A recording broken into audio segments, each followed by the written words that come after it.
Here are the steps to do an X motor install. Remove maintenance cover L, cartridge cover, and left cover, then remove the X pulley cover.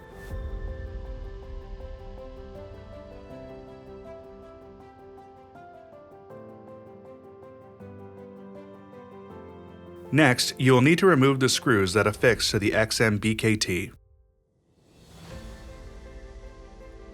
Now, disconnect the X-axis motor connector. Remove the spring, and then remove the XM-BKT and the X-axis motor from the main body.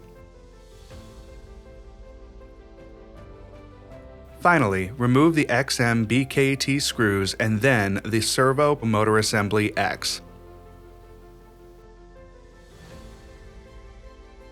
To reassemble, reverse the disassembly procedure.